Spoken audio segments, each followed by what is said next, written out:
김국민 라디오.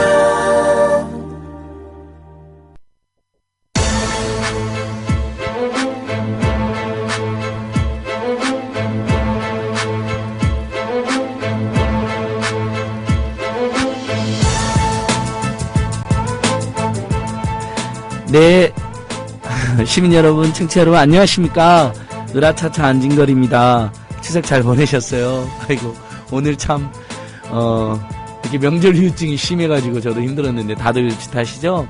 근데 어제부터 일하신 분들 참 안 됐더라고요. 그리고, 추석 기간에도 농성하고 투쟁하시고, 또 단식하는 세월호 가족들, 우리 노동자들, 또 용산 화정경마장 주민들, 정말 많은 분들이 고생을 해서, 아무튼간 저희들이 명절 후유증 이야기하는 게 참 민망하지만 그래도 오늘 으라차차 열심히 해오고 있습니다. 오늘은 지금 외환은행 노조의 투쟁이 굉장히 적극적으로 전개되고 있고 외환은행 사태가 심각합니다. 이게 론스타랑도 연동이 되어 있거든요.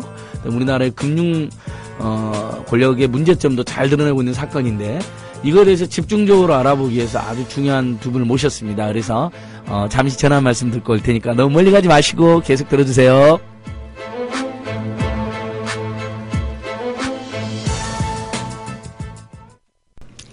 네, 여러분, 다시 나타났습니다. 예, 부족한 방송이지만은 그래도 출석 체크도 해주시고, 또 댓글도 달아주시고, 정말 항상, 무한한 감사함을 느끼고 있습니다. 이렇게 응원도 많이 해주시고. 오늘은, 저번에도, 우리 금융정의연대 김득희 대표님을 모셔서, 생명보험사들의 문제점, 또 금융 권력들의 문제점 이런 거 심중 다뤘는데 그때는 일부 이야기 나왔었습니다. 론스타 사태 그리고 외환은행 문제 이게 나왔었는데 최근에 외환은행 노조가 적극적으로 투쟁을 하고 있는데 왜 그런 건지 외환은행 사측의 탄압이 심해서 이게 지금 신문에 계속 나오고 뉴스 나오는데 왜 그러는 건지 론스타 사태와는 어떤 관련이 있는지 자세히 한번 알아보겠습니다. 그래서 외환은행 노동조합의 김보원 본부장님 오셨습니다.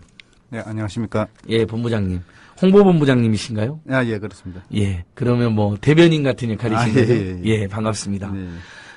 그리고, 우리나라 유일의 우리나라 딱 한 분밖에 없습니다. 금융평론가. 김득희 금융정의연대 대표님 오셨습니다. 예, 반갑습니다. 김득희라고 합니다. 예, 금융평론가라는 직업은 김득희 대표님밖에 없죠? 만들어주셔가지고. 예, 제가 만들어드렸는데요. 저도 이렇게 포탈에 쳐보면 사회분석가 안진걸이라는 말이 나오는데 사회분석가는 지금 현재 우리나라에 저밖에 없는 걸로 되어 있습니다. 실제로 그렇습니다. 사회분석가를 치면 없어요. 딱 하나의 언론 보도에 연합뉴스 보도에 사회분석가로 통하는 안진걸만 나옵니다. 그 기자님 왜 그랬는지 모르겠는데.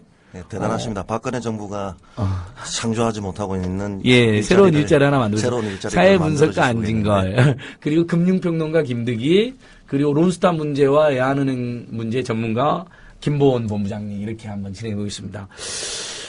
얼마나 전에 외환은행 노조에서 무슨 총회를 하려고 했었는데 한겨레신문에 기사 크게 났었는데요. 네네. 왜 노조가 총회를 하는데 못하게 한 거죠? 그것부터 본부장님 한번 이야기를 풀어보시죠. 이 9월 3일 날 저희들이 임시조합원 총회를 소집을 했는데요. 합법적인 총회입니다. 그리고 노동법에도 보장이 되어 있고 또 외환은행 단체 협약에도 업무 시간 중에 총회를 할 수 있도록 되어 있는데 이것을 굉장히 전방위적이고 굉장히 좀 집요하게 좀 방해를 했었고 당일에는 지방에서 출발하는 버스를 영업본부에서 승용차로 가로막기도 하고 또 계속 인사조치를 협박을 하고 결국에는 그날 총회 도중에 이제 발령이 또 나고 그래서 상당수 직원들이 이제 올라오다가 돌아가고 또 이제 본점에서도 나오려다가 여러 가지 다각적인 이런 사측의 방해 작업들 때문에 직원들이 한 1000여 명 정도밖에 참석을 못했습니다. 그리고 그날 저녁에 참으로 좀 가슴이 아프고 굉장히 분노를 하고 있는데요. 추석 연휴에 들어가기 이틀 전에 단지 이 합법적인 노동조합 총회에 참석했다는 이유로 조합원 29명하고 지점장 6명이 보직을 박탈당하고 또 임금 삭감이 수반된 징계성 발령을 받았습니다. 그리고 현재 한 900명 정도를 대상으로 이 징계위에 회부하겠다 이렇게 하면서 사측에서 지금 절차를 진행하고 있는 상황입니다. 그러니까 노조의 합법적 총회를 했다니만으로 뭐 임산부 조합원의 심지어는 퇴근 안 시켰다, 네네. 못 나가겠다. 네네. 이것도 지금 확인이 됐잖아요. 네네. 이렇게 왜 사측이 무리수를 두느냐? 그 배경에는 하나은행하고의 조기 강제 통합이 있다면서요. 그러니까 네네. 하나은행하고 외환은행이 통합하기로 로스타 사태 때 네네. 한 것 반대했지만 우리들은 네네. 그런 어렴풋한 기억을 가지고 계실 거예요. 청취자들께서. 네네. 근데 그게 5년간은 독립경영하기로 했는데 지금 2년밖에 안 됐죠. 네네. 왜 이렇게 서두르는 거죠? 뭐 무슨 내막이 있는 건가요? 일단 합의를 국민한테 앞에서 밝힌 합의를 위반한 것부터 문제인 것 같긴 한데요. 네네. 일단 합의 위반에 대한 말씀부터 조금 예, 잘 예. 모르시는 분도 좀, 계실 테니까요. 그러니까 기억이 또 가물가물해요. 예, 예. 하도 사고가 많이 터지니까 우리나라에서 자세하게 설명해 주세요. 당시에 이제 론스타가 이제 한국을 떠나면서 그 하나금융지주 회장하고 또 외환은행장, 외환은행 노조위원장, 그다음에 금융위원장까지 그 서명을 했습니다. 합의서에. 예. 그러니까 론스타 때 워낙 한 10년 동안 한국 사회를 들썩거리게 만들고 금융시장의 신뢰가 굉장히 바닥에 떨어졌기 때문에 예. 이런 부분들을 좀 노사정이 이제 대승적으로 극복을 하고 금융시장의 신뢰라든지 안정을 좀 찾자 이래서 서로 머리를 맞댔던 거고요. 그렇게 해서 나온 합의서가 외환은행 독립경영, 그러니까 행명이라든지 별도 법인 또 독립적인 경영 이런 것을 5년 동안 보장을 한다. 예. 그리고 5년 뒤에는 저절로 합병이 되는 게 아니고 5년 동안 그렇게 독립경영을 하다가 서로 합의를 해서 5년 뒤에 통합 여부를 다시 이제 원점에서 논의를 하는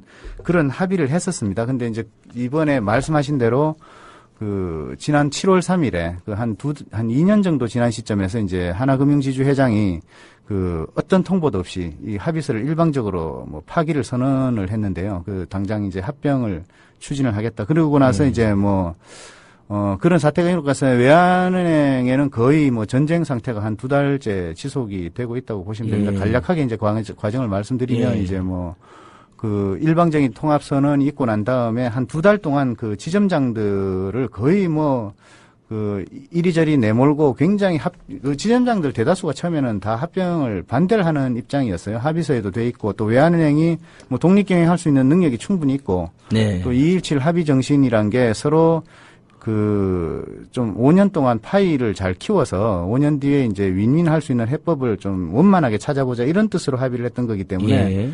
일방적으로 뒤통수를 때리는 거라든지 또 이렇게 하나은행에 끌려가듯이 합병을 하는 이런 방식에는 동의를 할 수 없다는 게 많았었는데 예. 그때도 이런 비전 스쿨이라고 해서 이제 어떤 강제적인 행사에 지점장들을 집어넣고 이러다 보니까 일부 지점장들이 이제 불참을 하려고 하기도 하고 그랬는데 그때 또 인사조치를 경고를 하고 이때부터 그리고 인사조치를 경고하고 다음에 또 지방 행사에 새벽에 내려가도록 불참한 사람들은 이렇게 예.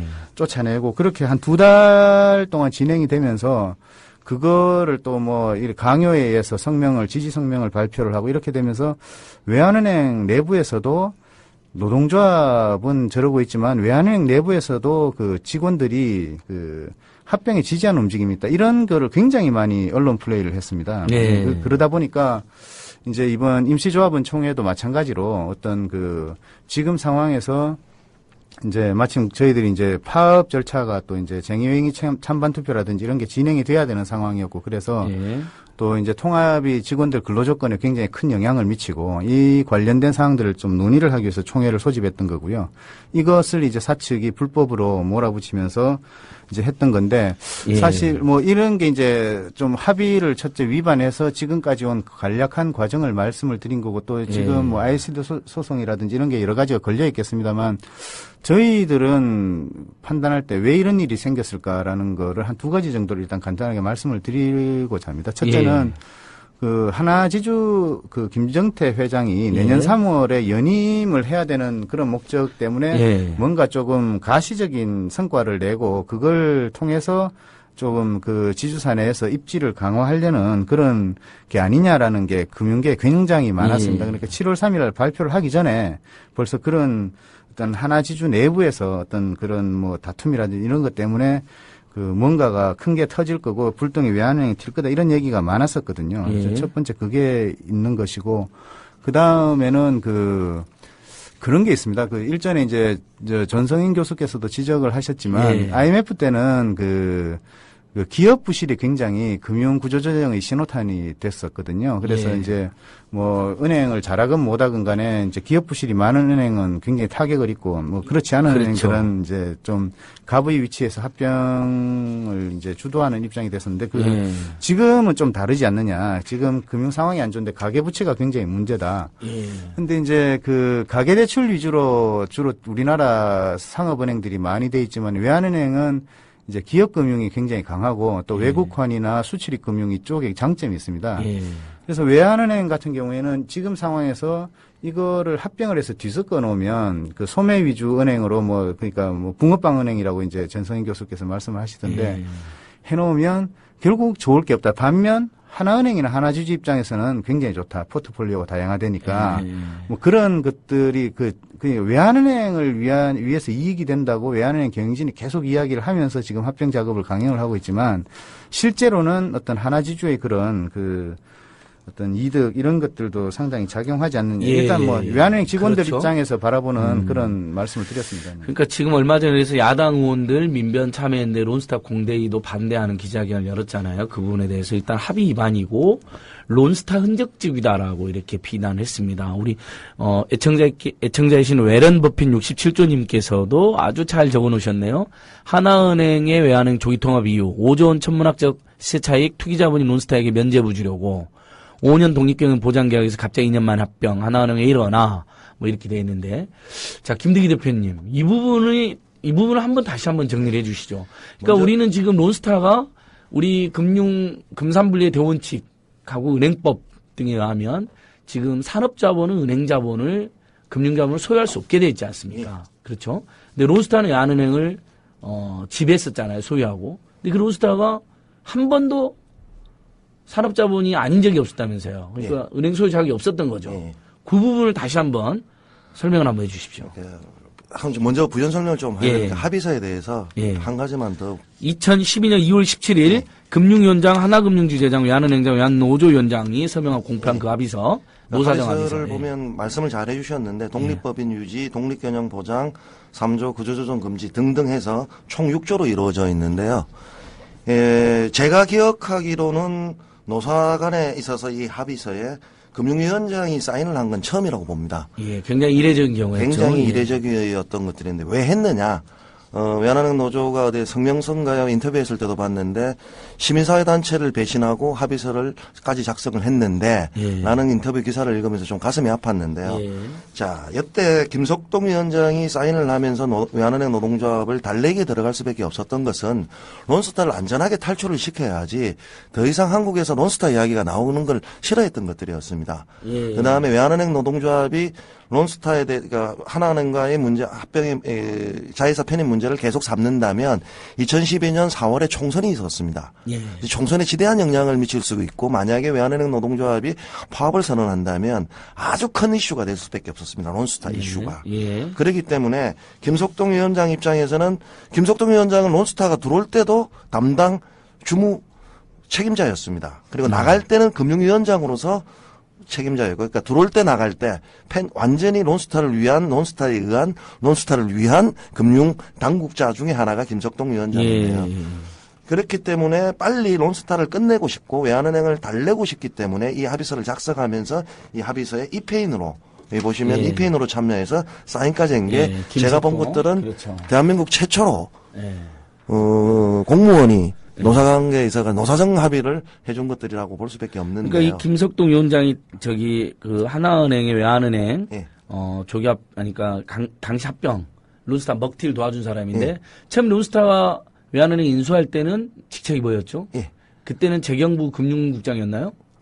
감독적 재결국장이었습니다. 그렇죠.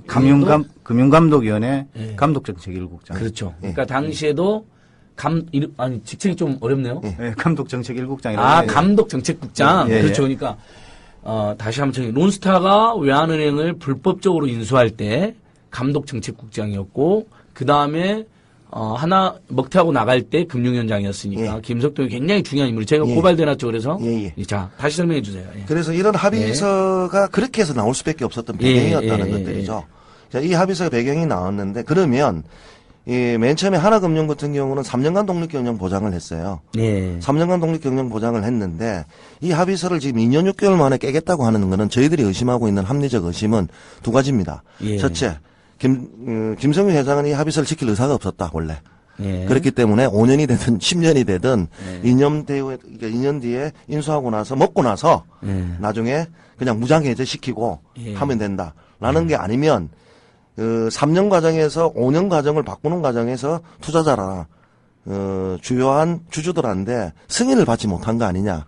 그렇기 때문에 2년 6개월 만에 딱 이 시점이 2년 6개월 시점이거든요. 예. 작년에 외환은행 상장 폐지했고, 그다음에 외환카드 분사했고, 예. 그다음에 2년 6개월 만에 조기 통합을 그러니까 조기 합병을 선언을 했던 것들이 그런 투자자들한테 설득을 못했던 동의받지 못한 게 있기 때문에 이 액션 플랜이 아니겠느냐. 예. 이 하나 의심을 하고 있는 것들이고요. 예.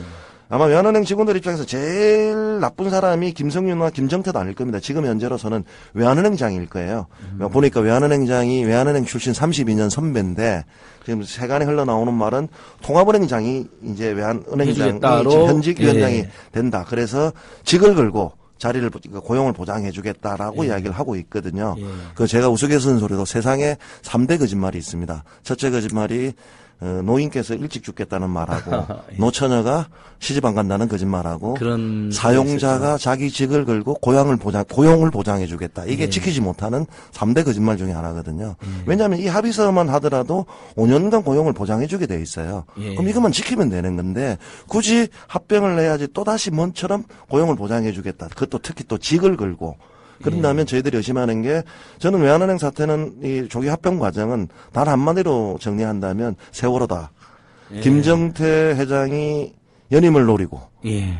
금융지주 회장은 연임을 노리고 있고 그다음에 외환은행장은 통합은행장이 되기 위해서 즉 자기만 살겠다고 나가는 게 아니냐라고 이야기를 하고 있고요. 수익성이 악화되었다고 해가지고 조기 합병이 주요한 사유로 잡았는데 이 웃기게 되는 게 그 다음날 상반기 수익성이 발표되었습니다. 전년도 대비 외환은행은 한 60% 이상이 수익이 더 나와 버린 거예요. 그렇군요. 그게 이제 거짓말이 밝혀진 거였고 네. 그게 안 되니까 여러 가지 이야기들을 하고 있다. 이 말씀을 좀 합의서 과정에서는 그러니까 3대 정리를- 거짓말에서 예. 노처녀가 시집 안 간다는 것은 이제 노총각이 장가 안 간다는 예. 거라고 같은데 저는 그걸 빼고 예. 왜냐하면 시집장가 안 가도 되니까 요즘에는 박근혜가 세월호 참사의 진상을 규명하겠다. 이걸 넣어야 되지 않을까요? 예, 뭐 그러셔도 상관없습니다.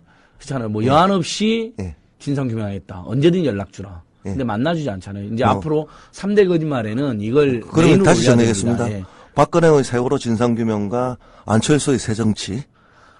그때 여기 지금 안철수 의원에 대해서는 찬반이 있는데 여기서 거기까지 끌어들 필요는 없고. 아직까지 새정치는 모르니까. 그렇죠. 요새 아니, 그러니까 하겠습니다. 새정치민주연합의 새정치를 포괄적으로 비난하는 걸로 하죠. 뭐. 꼭 안철수 개인을 떠나가지고요. 네. 자, 그러니까 김대 대표님 여기서 우리 정치적 국민이 제일 열받고 궁금한 것은 다시 한번. 그러니까 결국 그럼 론스타가 불법으로 외환은을 인수하고 그 다음에 엄청난 천문학적 이익을 가지고 먹튀를 했고 그래서 그 과정에서 하나은행이 외환은행에 이제 주식을 인수했는데 결국 그럼 론스타 좋은 꼴을 위해서 예. 우리나라 그 론스타 그런 엄청난 좋은 꼴을 보고 폭리를 취하고 나쁜 일 했을 때 우리나라 금융당국 뭐 했으며 하나은행 왜 거기에 협조해주냐 이런 거잖아요. 그 부분을 조금 압축적으로 설명해 그러니까 주세요. 이제 변양호 이제 보고펀드를 만드셨던 그 론스타의 헐값 매각이 주역이었는데 예. 물론 이제 무죄는 받으셨습니다. 예. 그런데 어쨌든 헐값 매각을 했던 의문의 팩스 한 장에 있어서 BIS 조작까지 한 것들은 그거는 예. 공공연한 사실이 되어 있는 것들이에요. 그걸 다시 한번 설명해 주세요. 예. 자, 변양호는 좀 아니까 사람들이 당시에 재경부 금융정책국장이었죠. 예. 자, 그러니까 외환은행이 상태가 나쁘지 않은데 아주 상태가 안 좋다라고 누가 어디로 팩스를 보낸 거죠? 그거는 그 금융당국으로 보낸 거예요. 그렇죠, 그렇죠. 예. 외환은행에서 보낸 거였는데 그 예. 외환은행에서 누가 보냈는지도 모르고 그런 거죠. 그러니까 의문의 팩스. 외환은행 상태가 매우 안 좋으니 빨리 헐값으로 넘겨야 된다. 쉽게 말해서 론스타 우인데 팔아라. 우 정도인데 예. 간을 만들어 버린 거죠. 그렇죠. 예. 그때 이제 예, 그게 뭐 본부장님. 내용상에 그 부분이 중요하니까 예, 예. 추억 아주 오래된 일이니까 한 번만 더 얘기해 주세요. 예. 그 의문의 팩스라고 하는데요. 6장인가 5장인데 거기 보면 이제 하이닉스 주식 같은 경우에 그때 한 10,000원에 근접해서 계속 올라가고 있는데 예. 1,000원으로 평가를 한다든지 그다음에 이제 뭐 회수가 가능한 그 예를 들면 정부가 보증한 여신 이런 거를 97%를 다 회수 불능으로 잡는다든지 이렇게 해서 그때 그 잘못 계산한 게 거의 1조 원에 일치를 합니다. 네. 그게 이제 처음에 이제 그 구주를 매입하는 쪽으로 이야기를 바깥에는 포장을 하다가 신주 매입까지 하면서 된다는 어떤 외자 유치의 네. 그 론스타 자금이 들어온 규모가 그 정도가 되거든요. 예. 그래서 이제 외환은행이 이 정도의 부실이 있기 때문에 론스타 자금이 들어와야 BIS 비율이 정상화된다는 걸 예. 이제 나중에라도 시비가 붙을까봐 이제 미리 짜맞추기 위해서 했던 건데 문제는 그러니까 당시에 이제 외환은행은 그 BIS 비율이 9%가 넘었고 예. 그해 12월 달에도 9%가 넘었는데 예. 그 팩스에는 6.16%라고 전망치가 나와 있어요. 예. 근데 그거를 말씀하신 대로 누가 보낸 건지도 불분명하고 예. 그 보낸 사람이 있는데 또 돌아가셨습니다. 그래서 진상규명이 좀 약간 미궁에 빠졌는데 그렇죠. 예. 예. 그게 몇 년도 일이죠, 정확히? 2003년. 예. 2003년도. 예, 팩스는 이제 7월 달에 갖고 이제 승인이 이제 최종 승인이 9월 그다음에 인수가 10월 말에 됐는데요. 그러니까 그런 거를 이제 금감위하고 이제 금감원에서 그 외환은행 그 매각 승인을 론스타한테 이제 내주면서 예. 그 자료에 그대로 한 거예요. 그 사실 예. 금감원에서 자체적으로 산정했던 것도 9%가 넘었어요, 전망치가. 예. 근데 누가 보낸 건지도 모르는 정체불명의 팩스에다 6.16%라고 적혀 있다고 예. 그 자료에다가 외환은행은 6%가 될 거다 이대로 놔두면. 그러니까 자기 자본 비율이 8% 이하면 부실이라고 되어 있으니까 외환은 의도적으로 부실한 것으로 조작을 하고 네네. 그다음에 기다렸다는 론스타는 인수를 하고 론스타는 헐값 인수하고 자 이제 이렇게 된 건데 쉽게 말 그 상태가 예. 한마디로 정리한다면 예. 외환은행 상태가 썩 좋은 건 아니었어요. 그러니까 예. 아까 제가 우라고 그랬는데 그렇죠. 한 미 정도 되는 거였는데 그러니까 수미양가에서 우나 미를 왔다 갔다 하는 정도 미 정도였는데 예. 아예 가를 만들어 버린 거예요. 가로 만들어서 그래가지고 무조건 팔게끔 예. 팔아야 된다. 외자에 예. 예. 그래서 외국 자본에 법령에도 분명히 산업자본에 대한 특례조항이라도 인수가 안 되는데도 불구하고 특례조항까지 적용해서라도 팔 수밖에 없었다. 워낙 외환은행이 부실했기 때문에 이걸 팔지 않으면 제2의 IMF가 온다라는 공포감을 조성한 것들이었고요. 예. 뭐 그 당시 유명했던 말 중에 하나가 왜 이렇게 했느냐. 그래서 뭐 먹은 거 아니냐라고 하니까 금융관료들 입중에서 알아서 도장값 정도는 받았다. 그래서 세간에 도장값이 얼마인지 그 도장값을 밝혀라 뭐 이런 이야기들도 있었는데요. 그 도장값이 얼마인지는 모르고 있는데 하나 밝혀진 것은 외환은행장이 아마 연임 행장을 론스타가 약속을 했는가 봐요. 예. 그다음에 어느 정도는 스타버션으로 준 돈을 한 15억인가요? 예. 주기로 약속을 했던 당시 것들이- 외환은행장 예. 누구죠? 이강원 행장. 이강원 행장. 이 양반은 법적으로는 처벌을 받았습니다. 예. 결국 처벌까지 받았는데 예. 결국 론스타인데 자기가 살려고 연임 약속을 받고 그 스톡옵션까지 받는데 론스타는 준 거는 스톡옵션은 지급을 했지만 연임은 예. 그 다음날 외환은행 인수하자마자 해임 조치를 했던 것들이었죠. 어. 결국 외환은행이 론스타한테 팔려나가는 과정도 자기만 살고 그 자리에서 뭐 한몫 챙기겠다고 했던 사람들에 의해서 결국 산업자본인 론스타인데 팔리지 않았나 저희들은 그렇게 의심을 하고 있고요. 그 다음에 어쨌든 두 가지가 있습니다. 론스타가 나가고 나서 가처분 신청을 했는데 예. 법원에서 2012년 3월입니다.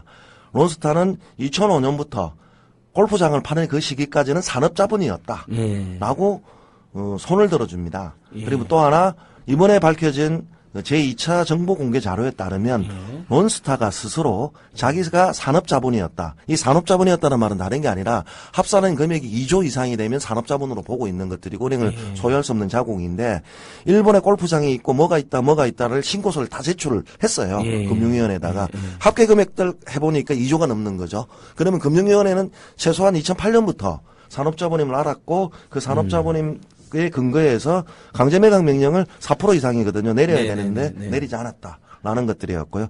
그래서 외환카드 주가 조작이 이제 법원에 의해서 유죄 판결을 받습니다. 예. 그래서 2011년도에 그걸 근거해서 10% 이상은 주식을 매각해라. 예. 매각 명령 내리는데 이거는 뭐냐면 은행법에 따르면 대주주 자격이 범죄 행위를 하게 하면 안 되게 돼 있습니다. 특히 은행법, 금융 관련 법률은 벌금형을 받다 하더라도 이제 대주주가 자격이 박탈되게 됐거든요.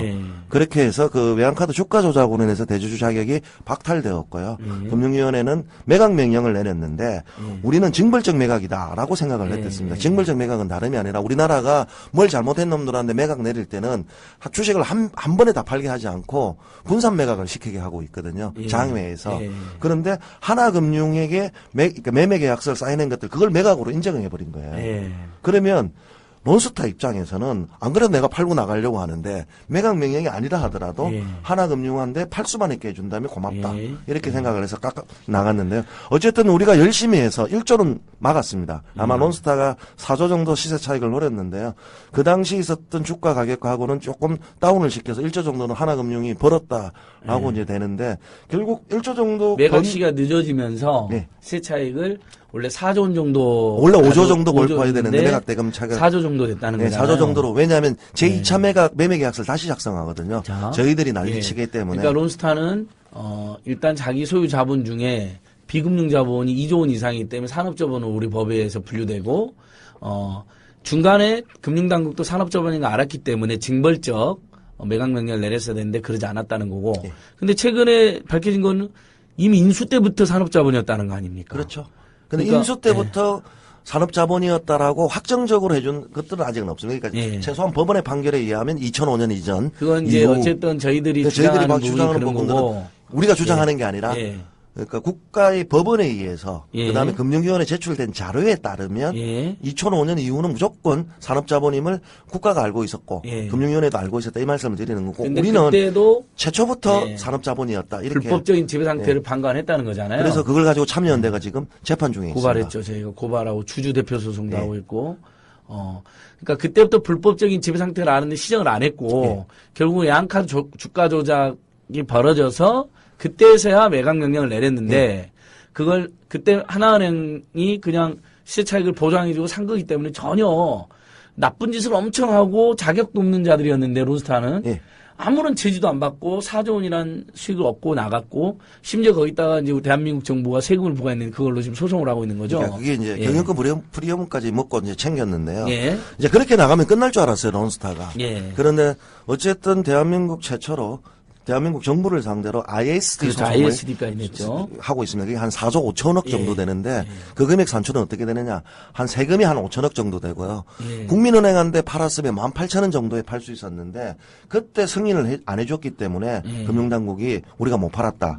그래서 차이가 있기 때문에 4조를 내놔달라고 이야기를 하고 있고요. 지금 현재 작년까지 쓴 돈만 하더라도 세금으로 49억. 지금 법무부가 예산으로 지출을 론스타의 ISD 투자자 국가소송에 대응하기 위해서 우리 국민 세금이 벌써 50억 가까이 들었다는 거죠. 자, 여기서 다시 김범 본부장님. 네네. 그럼 외환은행 다니신 지 오래되셨죠? 예, 뭐 2004년부터 조합 활동을 했습니다. 아, 그러면 그 전에 입사는 언제 하셨어요?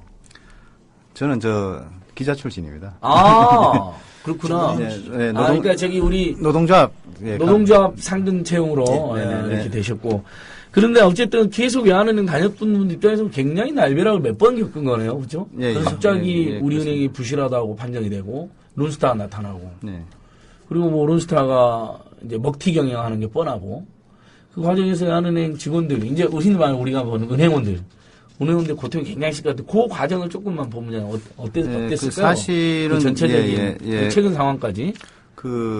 이제 과정에 대해서는 어느 정도 이제 몇 번 말씀을 드렸지만 이 외환은행 문제를 조금 이해를 하려면 어떤 직원들이 은행을 위해서 계속 헌신적으로 투쟁을 해왔던 그 부분들이 조금 이야기가 돼야 된다고 생각합니다. 그러니까요. 왜냐하면은 왜 저렇게 끝까지 반대를 하고 투쟁을 하고 난리를 피느냐, 이유가 뭐냐, 그러면서 이제 어떤 신문에는 고용 문제, 임금 문제도 나오지만 사실 그것만 갖고는 설명이 안 되잖아요. 그러니까 굉장히 은행에 대한 애착이 있습니다. 그게 이제 어떤 국책은행의 자부심이라든지 고학력이라든지 이런 거하고는 저는 큰 상관은 없다고 보고 살릴 수 있는 은행을 계속 어떤 대주주라든지 정부의 사실상 방해로 인해서 못 살렸고 그런 어떤 운명을 좀 바꿔보려고 직원들이 10년 이상 굉장히 많은 희생을 하면서 투쟁을 했습니다.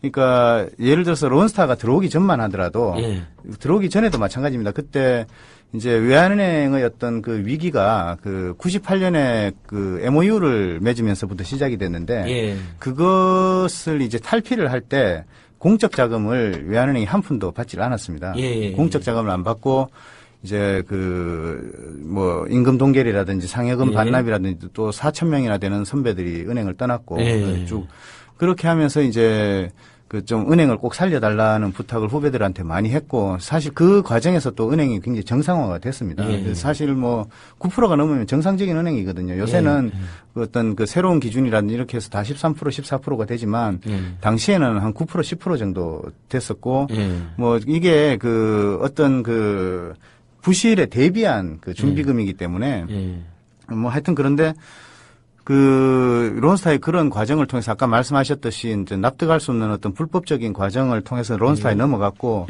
론스타에 넘어간 뒤에도 한 10여 년 정도를 계속 투쟁을 하면서 이제 두 가지 말씀을 드릴 수가 있을 것 같아요. 그러니까 어쨌든 투쟁과 영업을 계속 병행을 했습니다. 왜냐하면은 일단 외환은행을 지키기 위한 투쟁이기 때문에 고객들로부터 지지를 받지 못하면은 안 된다. 그래서 고객들도 사실 지금까지 많이 도와주셨고 100만인 서명을 2번이나 한 조직인데 사실 내셔널 센터도 거의 불가능하다고 그러거든요. 그런데 저희들 같은 경우 2번이나 했는데 고객들이 굉장히 많이 도와주셨습니다. 그리고 그런 도움이 없었다면 그것은 바로 어떤 외환은행이라는 은행이라든지 또 직원들의 어떤 헌신성이라든지 열정을 좀 믿어주신 게 아닐까 그런 생각이 드는데 이제 말씀하신 대로 어떤 IMF 이후에 그런 어떤 공적 자금 없이 은행을 자체적으로 회생시킨 과정이라든지 또 론스타 이후에도 외국계에 넘어간 은행들 중에서는 기업 금융이 거의 망한 은행들이 많습니다. 근데 이제 외환은행 같은 경우에는 자산 매각이라든지 또 기업 금융 부문을 좀 위축시키려는 시도에 대해서 노동조합이나 직원들이 굉장히 좀 막아왔었고 10년 동안. 그래서 좀 많은 피로감이라든지 론스타 시절 투자가 안 되면서 은행이 이제 규모가 못 커져서 생긴 문제들을 제외하면 상태가 아주 좋은 상태로 2011년, 12년을 맞았고 넘어왔다고 봅니다. 그래서 요즘 실적이 안 좋은 거에 대해서도 뭐 김정태 회장이나 하나금융지주가 먼저 책임을 져야 된다는 주장을 계속 저희들이 하는 것도 그렇고요.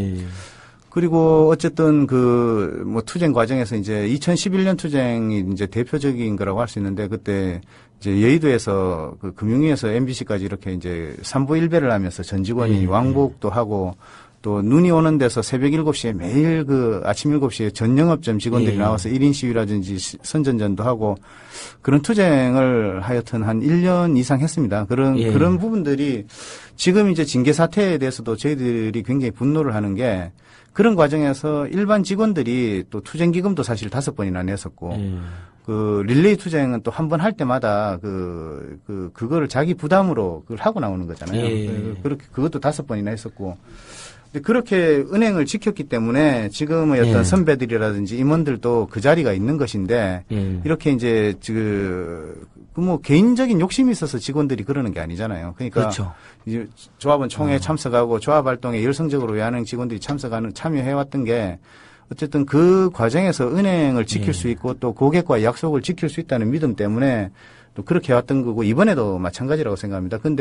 그런데 여기에다 대고 마치 어떤 직원들 적으로 대하듯이 이렇게 이제 대규모 징계를 강행하고 명분도 없는 그걸 또 끝까지 지금도 사실 말씀을 뭐 충분히 못 드렸는데 아직까지 총회를 방해하기 위한 것들이 굉장히 뭐 말할 수 없을 정도로 여러 가지를 많이 했었는데. 집요하게. 지금도 이제 어쨌든 그렇게 징계를 협박하고 있는 이런 거에 대해서 최소한의 물론 이제 하나금융지주의 어떤 기업 문화라든지 또 하나금융지주 경영진의 압박 이런 게 굉장히 큰 작용을 했을 거라고 보지만 어쨌든 책임을 져야 되는 자리지 않습니까? 임원이라든지 경영진이라는 자리는. 근데 이렇게 이제 직원들을 적대적으로 이렇게 대하고 이런 것 자체가 과연 누구를 위한 거고 직원들이 과연 마음속에서 지금 오늘 당장은 어떤 협박이 두렵고 인사조치가 두려워서 만약에 어떤 직원들이 여기에 뭐 항복을 하고 뭐 만약에 투항을 한다 그래도 8,000명 직원 중에 누구 한 사람이라도 마음속으로 어떤 경영진의 이런 조치에 대해서 납득을 할 수 있는 사람이 있겠느냐. 이렇게 해서 화학적 결합이라는 게 뭐 가능하겠느냐. 그런 전혀 그렇지 않다고 봅니다. 지금 뭐 그 아무 일 없이 대등 합병을 했던 은행들도 채널이니 어쩌니 하면서 이게 잘 안 되는 판인데 예, 뭐. 저희들 같은 경우에는 합의서만 지키면 다 협력을 하겠다고 약속을 했고 노조에서는 다 실천을 했습니다. 그렇게 해왔는데 이렇게 이제 노동조합을 뒤통수를 치고 직원들 알겠습니다. 대량 징계를 하면은 이게 좀 안 된다. 본부장님 지금 그런 말씀입니다. 현재 그러면 외환은행의 네네. 지분은 하나은행이 몇 프로를 인수한 건가요? 100%다 원래 인수. 51% 인수를 그렇죠. 했다가 예. 그다음에 주식 교환으로 인해 가지고 예. 100% 소유를 하게 됐습니다. 그렇죠. 작년에 상장 폐지시켰고요. 예. 지금 하나은행 상장까지 폐지해버리고 외환카드는 분사시켰다면 결국 하나은행 그러니까 쉽게 말해서 하나은행이 외환은행의 자산을 이쪽에 그렇죠. 갖다 놔도 그거는 하나금융이 재산이 되기 때문에 예, 그렇습니다. 지 마음대로 하겠다는 것들인데 그냥 분사를 해버렸다는 거잖아요. 외환은행에서. 그러면 지금 이제 하나금융지주는 흔히 말하는 하나은행, 하나SK, 그다음에 외환카드, 외환은행 뭐 이렇게 있는데 계열사 중에서- 외환은행, 하나은행 합치면 이제 이름을 뭐 외환은행 없어질 거 아니에요. 분명히. 그렇죠. 안 없을 리가 없죠. 보통은 법인 이렇게 성격이 바뀌는 예, 거죠. 그러니까 그리고 보면 꼭 인수당하는 은행 이름이 없어지더라고요. 그렇죠? 그러니까 그래서- 좋은 은행 없어진 것처럼. 여기서 이제 저는 이런 게 있는 것 같아요. 국민들이 그러면 외환은행 노동조합의 투쟁을 오랫동안 봤는데 지지하는 여론이 꽤 있는 게 그냥 고용승계만 요구하는 것도 물론 일리도 있지만 뭔가 로스타로부터 뭔가 굉장히 부당하게 당했다. 그리고 저분들이 외환은행이라고 하는 나름대로의 특수국책은행 시절부터 쭉 봐온 게 있잖아요. 저런 은행 하나 필요한 것 같은데 뭔가 이상한 부정과 비리가 막 겹쳐져 갖고 외환은행 없어진다더라. 뭔가 좀 야매가 있다, 야료가 있다 이렇게 생각하시는 분들이 많아가지고 네. 지금까지도 국민적 지지가 상당한 것 같거든요. 다른 금융권 투쟁과 좀 달리. 그래서 예. 좀 열심히 하셨고요. 좀 예. 총회 관해서 잠시만 한 말씀만 좀 예. 드리고 좀 넘어가려고 하는데, 자, 합의서는 지켜야 되는 것들이거든요. 법률적 강제 조항이 있든 없든, 예. 특히 이제 은행은 금융업을 하고 있습니다. 고객과의 약속은 뭐냐? 약관이거든요. 그러면 이 막말로 약관을 안 지키겠다고 나서는 거하고 마찬가지이기 때문에 내부 고객입니다. 직원들도. 그 내부 고객과의 약속을 예. 지키지 않는다는 것들은 사실상 은행 고객들을 기망하고 있는 거기 때문에 예. 저는 이 합의서는 지켜져야 된다 보고 있는데 조합원 총회를 제가 한국생명이 다닐 때도 조합원 총회 단합을 받아봤는데 아주 센 놈입니다. 지금 하고 있는 게. 우리보다 더 세게 해주고 있다고 지금 듣고 있는데 기사를 보니까 보고 있는데 이렇게 하는 궁극적 목적이 뭐겠느냐. 그렇죠. 그게 궁금해요. 그건 딱 하나입니다. 예. 직원들로부터 징계라는 공포감을 조성하고 네가 징계를 안 맞으려 하면 외환은행 노동조합이 통합 논의에 나서야 하고 그다음에 궁극적으로는 조기통합에 합병에 사인을 해줘야지 너희들은 징계가 없어진다. 이런 것들을 목적적으로 내부 분열을 통해서 내부로부터 목을 치르기 위한 작업 중에 하나가 징계를 하고 있는데 조합원 총회는 단협이나 여러 군데에서 명시적으로 돼 있고 더군다나 외환은행이 2년 전에는 또 조합원 총회를 했어요. 그때는 되고 지금은 안 된다? 이 논리가 말이 안 맞는 것들이죠. 예. 단협에도 명시되어 있고 모든 것들이 법적으로 보장받는데도 불구하고 은행장 지시 불이행이다. 이 하나를 가지고 지금 계속적으로 이야기를 하고 있는 것들은 그것은 부당하다는 거 다 이해했어요. 조기 대표님. 합병을 강행하기 위한 노동조합을 몰아치기. 예, 저는 이렇게 그러니까 보고 있습니다. 그러니까 합의서도 위반하고 조기합병을 강행하면서 예. 노동조합법상 또는 사회상규상 상식상 가능한 행위를 지금 탄압하는 거잖아요. 요까지 이해가 됐을 거예요, 청취자. 그러니까 좀 더 근본적인 이유. 그게 왜 5년간 하기로 국민들한테 약속까지 해놓고 이렇게 서두르나. 예. 지금 일각의 분석처럼 로스트 흔적 지우기인 건지 요 부분을 조금 더 설득력 있게 설명해 저희 주시면 시민사회단체는 노스트 흔적 예. 지우기라고 규정하는 것은 다른 예. 게 아니라 예. ISD 소송이 남아 있습니다. 예. 이 ISD 소송에서 이기려면 론스타가 억울함을 해야 되는데 예. 지금 우리가 대부분 알고 있는 것들 억울함이 없거든요. 예. 론스타는 산업자본이었기 때문에 한국의 은행을 인수할 수 없는데도 불구하고 온갖 특혜 속에서 시민대책회의가 작동되고 도장값이 나오고 그렇게 인수를 했어요. 예. 그 다음에 나가려고 할 때도 단순 매각 명령을 내려주는 금융위원회의 그 특혜 때문에 나갈 수도 있었는데 경영권 프리미엄까지. 예. 자, 이게 론스타를 ISD 소송을 했던 이유는 단 하나입니다. 미국에서 투자자들이 너그 외환카드 불법 행위가 있었는데 왜 고지를 안 했느냐. 이렇게 돼버리니까 예. 그쪽은 펀드를 유지하기 위해서는 자기들이 정당하다는 것들을 입증하기 위해서 소송을 통해서 지면 지는 대로 이기면 이기는 대로 명분을 쌓고 있기 때문에 ISD 소송을 제기한 거고 우리나라 금융당국은 보니까 이거 다 해줬는데 이게 나가고 나오니까 다시 우리한테 ISD까지 황당했겠죠 처음에는. 예. 그런데 이게 진행되는 과정에서 만약에 진다. ISD 소송이 진다고 생각을 해보십시오. 예. 국민적으로 난리 날 겁니다. 아마 세금이 4조가 아니라 1조라도 아니면 단분 1,000억이라도 예. 져서 세금이 나간다라는 과정들. 그 과정의 결정문들이 론스타는 한국 금융당국에 의해서 산업자본임을 알고 다 협조를 다 했는데도 불구하고 금융당국이 승인을 안 해서 지체해서 졌다. 그래서 피해를 입었다라는 결정문이 나온다고 생각을 해보십시오.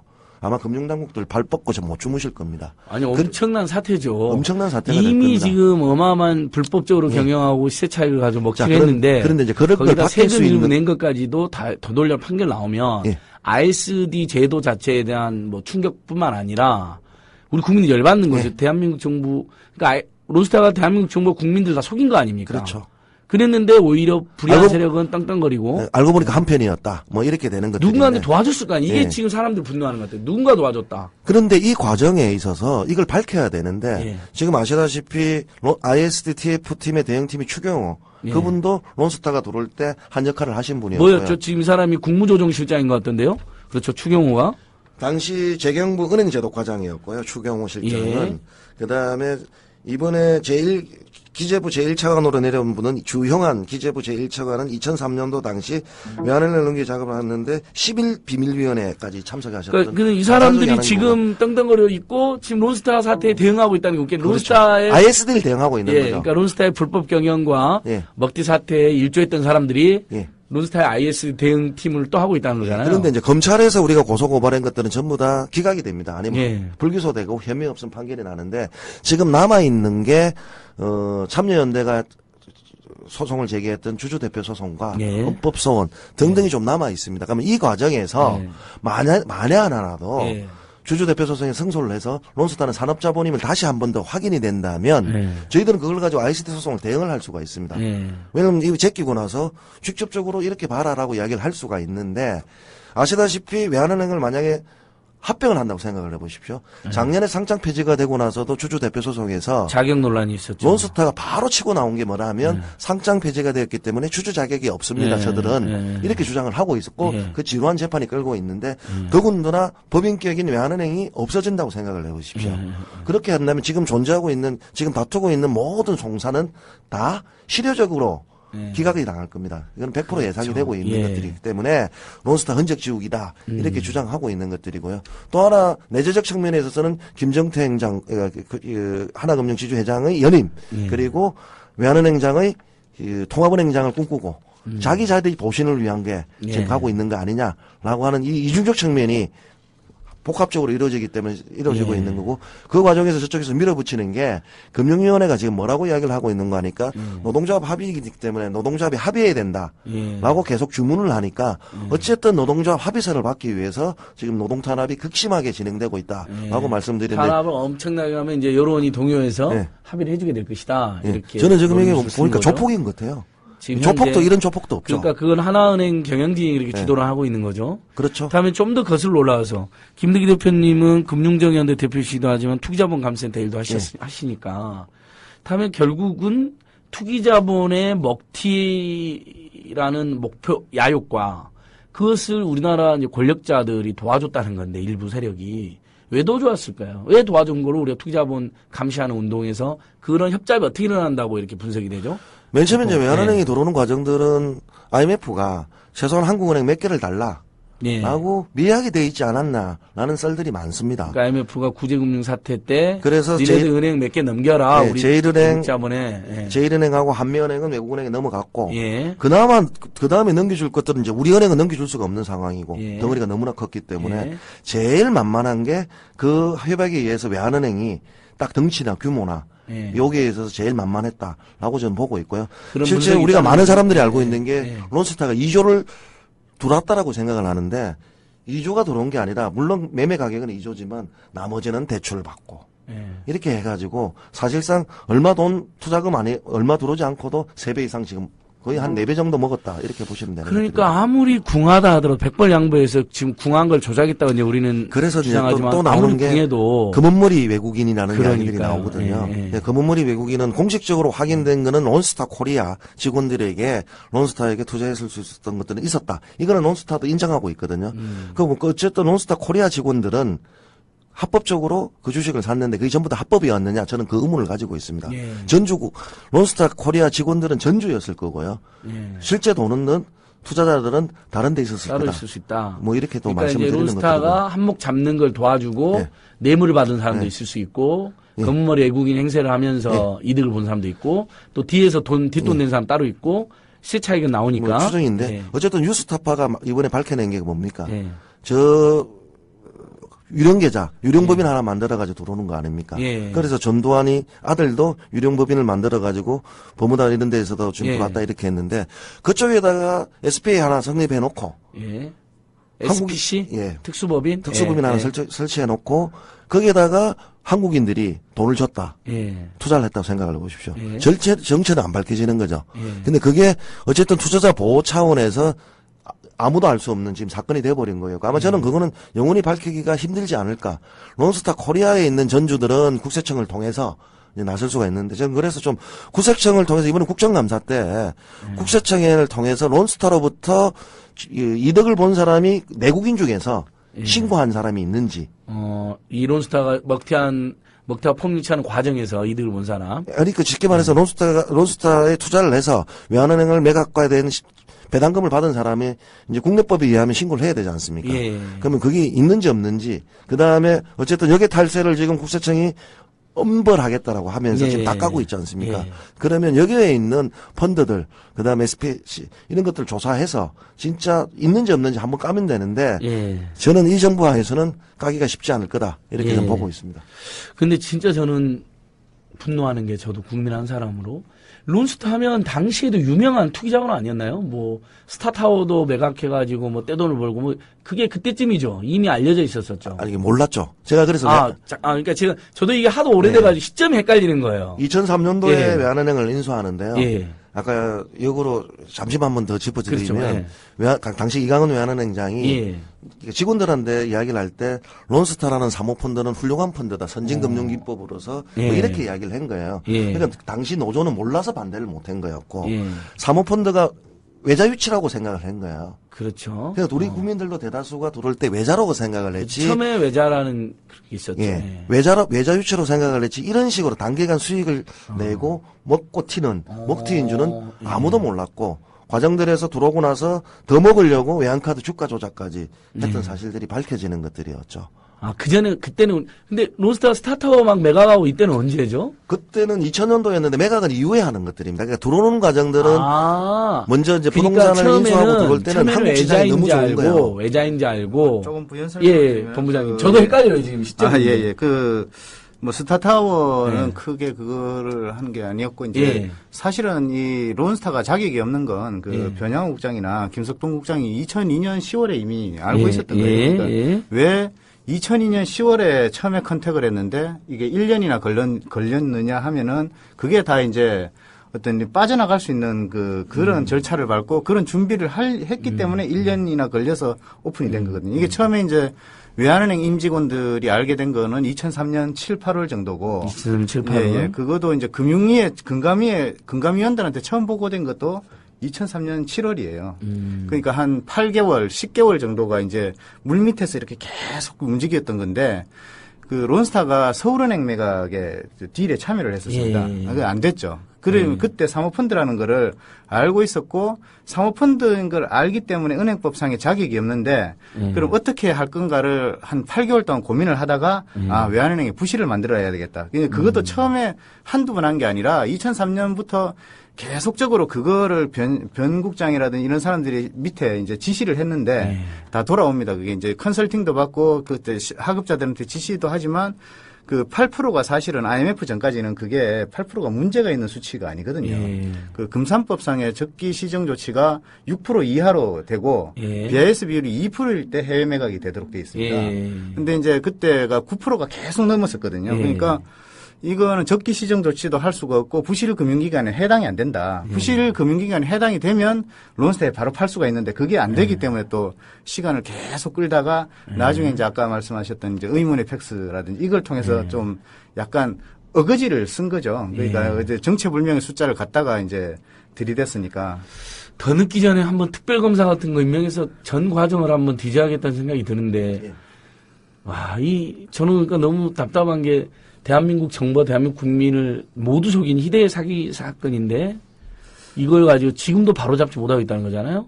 상당히 많은 진실이 밝혀졌는데 이미 론스타는 떠나가 버렸고. 2011년에 그 이제 김득희 대표님이 굉장히 잘 알고 계시지만 저는 사실 굉장히 어이가 없었던 게 2011년 5월인가 4월에 PGM이 이미 밝혀졌잖아요. 그때 이제 그 전에 이제 금융당국에서는 론스타 해외 자산을 조사할 수 있는, 실지 조사할 수 있는 인력이나 조건이 안 된다 그랬는데, 뭐, 대학 교수 한 분이 그냥 인터넷으로 일본에 검색해 보니까 론스타 자산이 짭짤하고. 전성인 교수님이.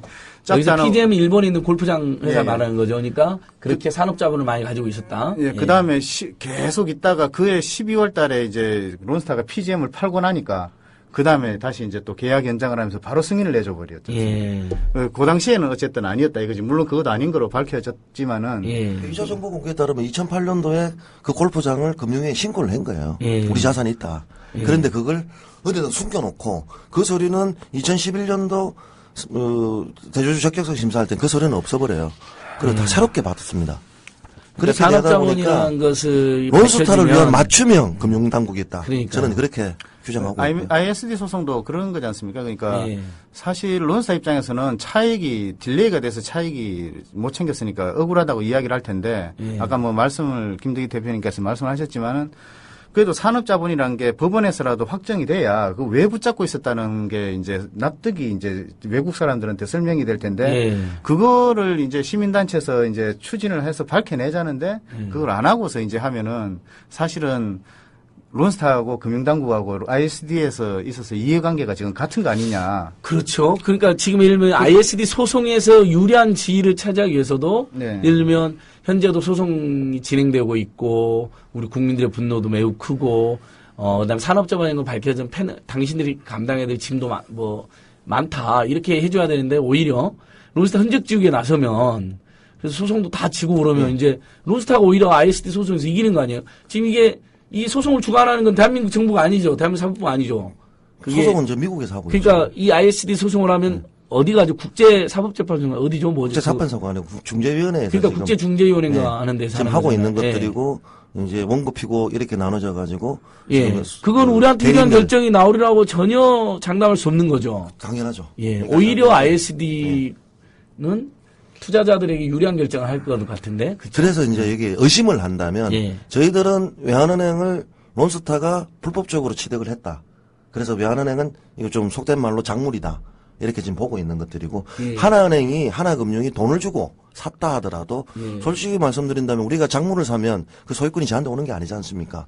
몰랐다고 하더라도. 근데 몰랐다고 할 수 없습니다. 왜냐하면 그 당시에 우리는 론스타의 외환은행을 작물을 너희가 살 거냐고 하나금융한테 그렇게 이야기를 했거든요. 사지 말라고.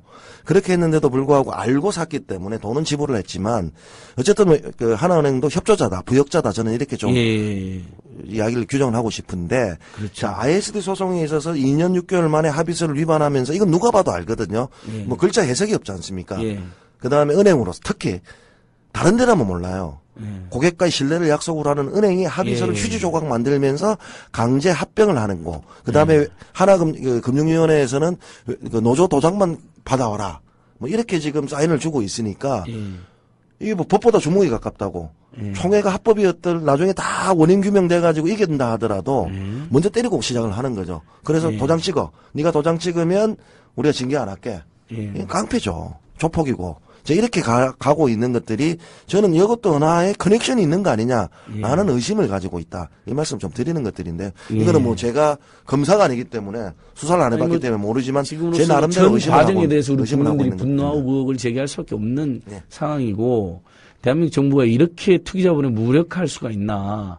근데 그것도 어쨌든 지금 우리 댓글도 달렸는데 헐 민주당 정부의 가장 큰 잘못이 외환은행과 쌍용자동차 매각이군요 이렇게 했는데 그게 이른바 개혁성형 정부에서 발생했다는 것 때문에 더 자괴감이 있는 것 같아요. 근데 이제 론스타 같은 경우는요. 외환은행 같은 경우는 DJ 정부 말년에 시작을 해서 노무현 정부에서 승인받고요. 이명박 정부까지 연결되는 겁니다. 그러니까요. 어쨌든 이명박 정부가 승인을 해준 거였고요. 저는 DJ도 초창기도 문제였지만 나갈 때만 제대로 금융위원회가 징벌적 매각 명령 내렸으면 론스타는 이렇게 못 나갔습니다. 그렇죠. 그러면 ISD도 제대로 대응할 수 있었던 거였거든요. 자, 일단 1부는 여기까지 한 다음에요. 2부에서 다시 한번 우리 외환은행 사태, 론스타 사태, 그다음에 우리 금융당국의 문제점 다시 한번 짚어보겠습니다.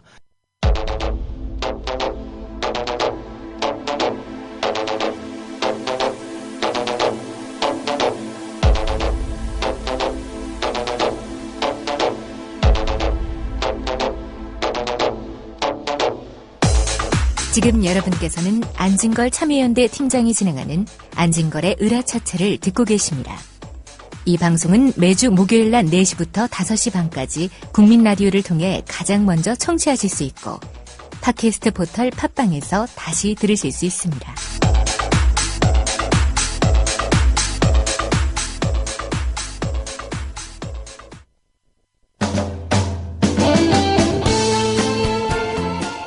(2013년) 국민라디오 광고 히트 상품 철원 5대쌀이 2014년 다시 돌아왔습니다.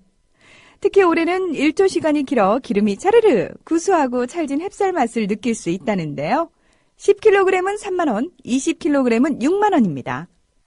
드시고 맛없으면 100% 환불해드리는 거 다들 아시죠? 주문 전화번호는 010-9523-5400번, 010-9523-5400번입니다.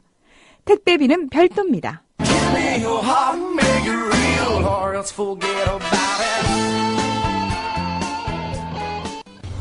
녹용의 효능을 그대로 녹용에서 추출되는 PLAG를 천연복제한 록피드. 녹용의 PLAG 성분은 만병의 근원이 되는 만성염증을 예방하고 우리 몸의 치유력을 회복시킵니다. 자세한 정보는 주소창에 한글로 록피드.가, 록피드.가로 접속하시면 됩니다. 록피드는 의약품이 아닙니다. 건강기능식품입니다. 국민라디오 개국부터 지금까지 쭉 우리 대리운전 1호사사 941 국민 대리운전 이번엔 꼭 국민 대리운전을 부르리 대리 운전은 꼭 국민 대리운전 공정언론 국민TV와 끝까지 함께하겠습니다. 1호사사 9412 국민 대리운전 의리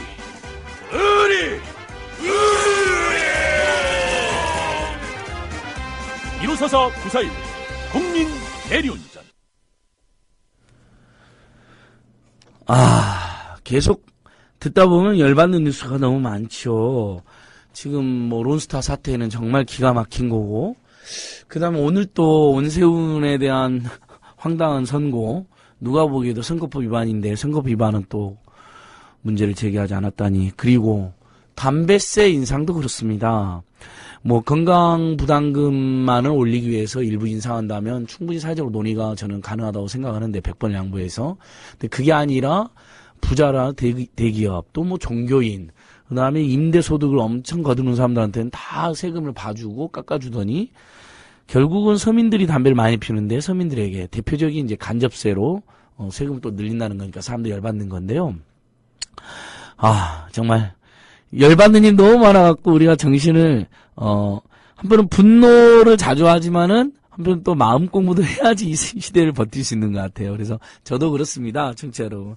굉장히 하루에도 여러 번씩 분노하고 하루에도 여러 번씩 슬퍼하지만 그래도 긍정과 낙관을 가지고 우리 국민을 믿고 또 국민TV라든지 이렇게 애써주시는 분들, 또 민변 참여연대 또 많은 시민사회단체들 또 노동운동 하시는 분들, 양심적 지신 이분들이 많잖아요. 그러니까 비록 지금 좀 너무 짜증나고 시련인 것 같긴 한데 결국은 우리가 이길 거다 이런 생각하면서 조금씩 마음 공부를 하고 있거든요. 우리 청취자들께서는 어떠신지 모르겠는데 이 시대를 같이 돌파하려면 그런 긍정과 낙관과 마음 공부가 좀 필요한 게 아닌가 싶기도 하고 사회적 연대도 필요한 것 같습니다. 자, 본부장님. 네네.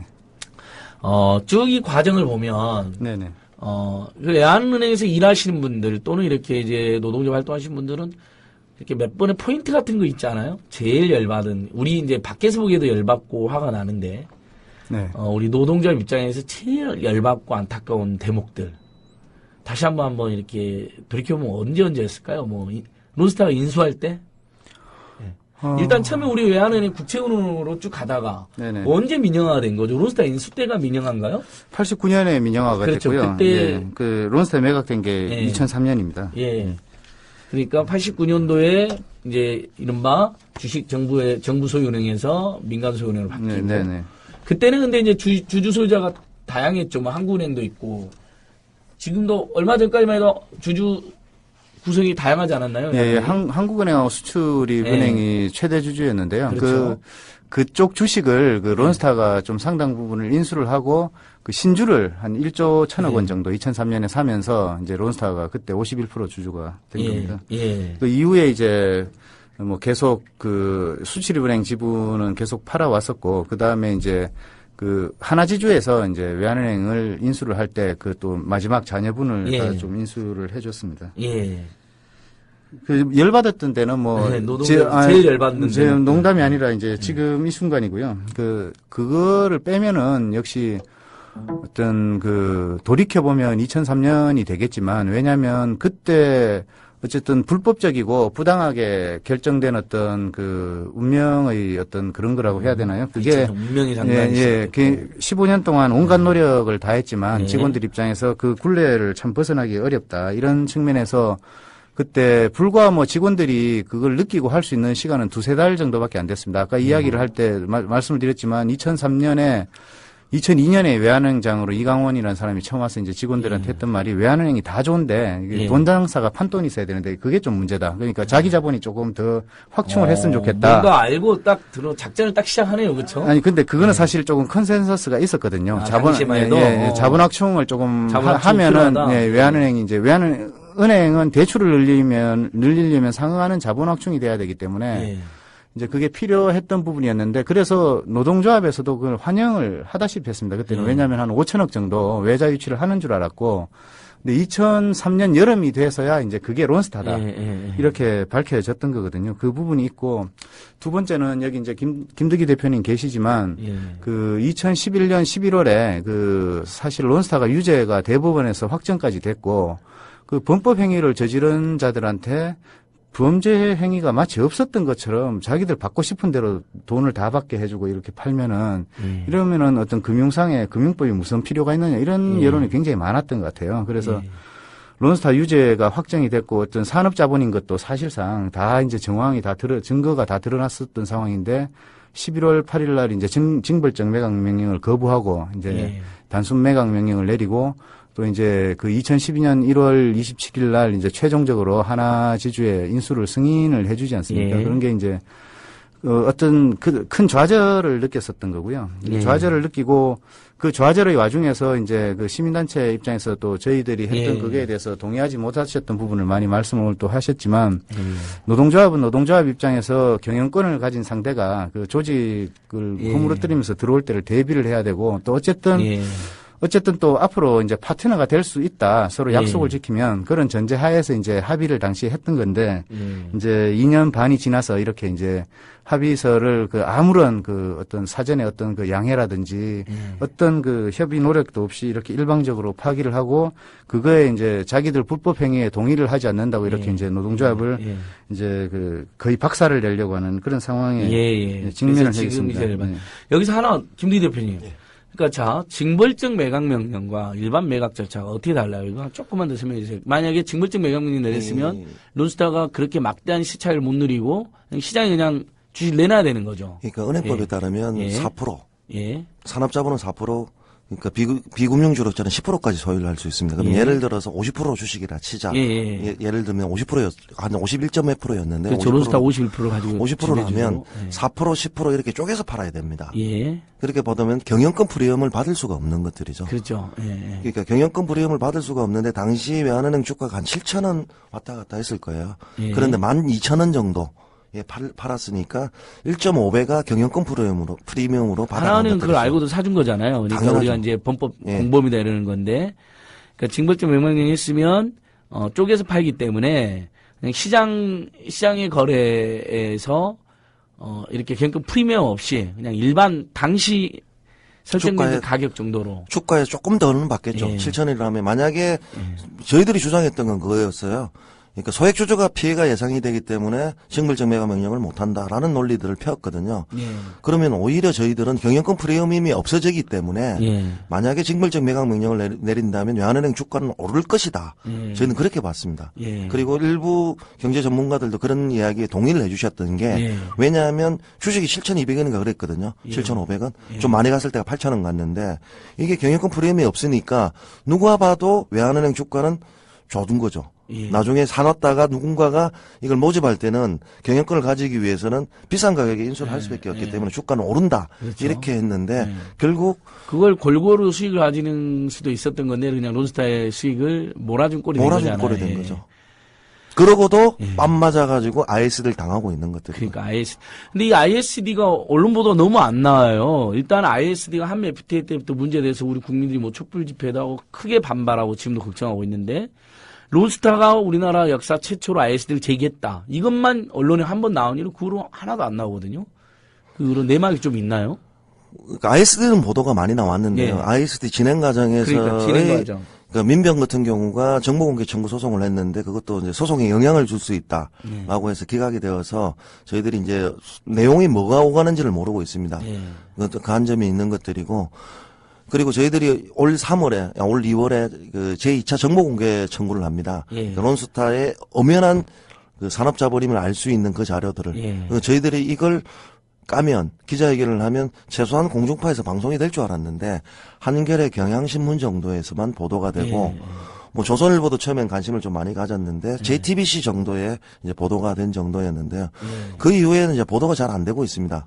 근데 금융위원회가 금융당국자들이 답변하는 건데 ISD에 대해서 어떻게 ISD란다 이 2차 정보 공개 자료에 대해서 어떻게 생각하십니까라고 기자들이 질문을 하면 ISD 소송에 영향을 줄 수가 있어서 노코멘트. 뭐 이렇게 대답을 한다라고 들었고요. 그래서 저 도저히 이해가 안 돼가지고 모 술자리에서 사석에서 방송계에 있는 분들한테 물어보니까 우스갯소리 소리로 하는 게 지금 방송사나 신문사 데스크들이 옛날 IMF 당시에 이제 신빙들로서 자기들이 외환위기를 극복했던 게 자부심이 상당히 많은데 금융위기 때문에 아예 극복하자고 외환은행을 팔은 것들이었는데 거기에 대한 심정적 이해 한 가지가 있고 두 번째 ISD 소송에 영향을 줄 수 있다는 그 말이 무섭게 맞아들이는 것들이죠. 만약에 방송에서 까서 나중에 ISD 졌다 뭐 이렇게 소리가 듣기 싫다 뭐 그런 게 아닌가라고 우스갯소리로 이야기를 해주더라니까요. 민감하고 이래저래 그냥 보도를 말아버리자. 예. 그러니까요. 지금 ISD 소송 어떻게 진행되는지 아무도 몰라요. 예. 정부에서 벌써 50억이나 세금을 썼다는데 예. 그 소송을 대비하는 데만. 그러니까 DJ 노무현 그다음에 이명박 박근혜 정부지만 계속 정권이 바뀌어더라도 무한한 사람이 누굽니까? 모피아인 거고 그다음에 언론계에 계신 분들이 어쨌든 세끝까지 왔는데 또 하나가 론스타 어렵습니다. 이제 더 여러분들도 들어보시면 이게 무슨 산업자본이 뭐고 비금융주력자가 뭔 말인지 왜 그게 2조가 되면 소유할 수 없는 자격인지 좀 헷갈려 하시는데요. 자, 이런 내용들을 기자님들이 처음에 오시면 또 계속 헷갈려 하세요. 그래가지고 이제 겨우 이제 내가 가서 분노가 일으키는 또 발령이 나버려요.